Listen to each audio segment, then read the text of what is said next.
দর্শক বন্ধু, আপনারা ছবি দেখে কিছু বুঝতে পারলেন? এটা হলো নির্বাচন পরবর্তী সন্ত্রাসের কদর্য রূপ। ছবি কুমারঘাটের।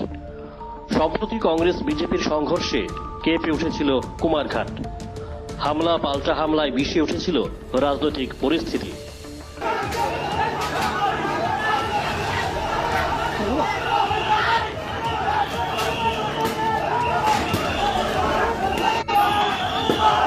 শুধু কুমারঘাট নয়, সারা রাজ্যেই নিয়ম করে চলছে ছোট বড় রাজনৈতিক সন্ত্রাসের ঘটনা। নির্বাচন পরবর্তী পর্যায়ে কংগ্রেস, সিপিআইএম, তিপ্রামথার নানান জায়গাতেই বিজেপির উপর হামলা করছে। অন্তত এমনটাই অভিযোগ বিজেপি নেতৃত্বের।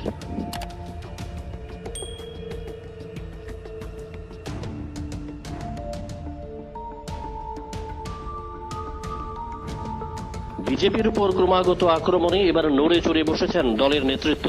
প্রদেশ বিজেপির সাধারণ সম্পাদক অমিত রক্ষিত স্মার্ট ভাবেই সতর্ক করে দিয়েছেন বিরোধী দলের নেতা কর্মী সমর্থকদের।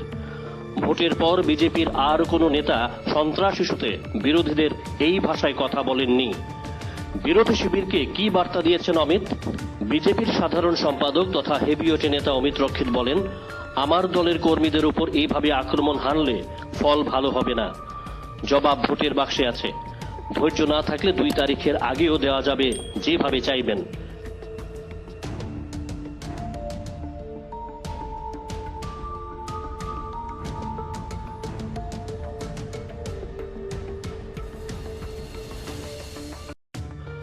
রাজ্য বিজেপির সাধারণ সম্পাদক অমিত রক্ষিত তার এই বক্তব্যের মাধ্যমে দৃঢ় প্রত্যয়ের সঙ্গে বার্তা দিয়েছেন, নিশ্চিতভাবে ক্ষমতায় ফিরছে।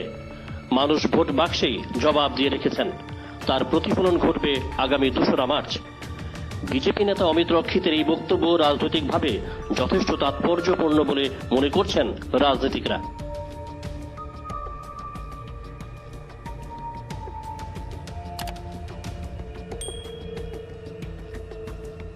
ব্যুরো রিপোর্ট, জ্যাম 24 নিউজ।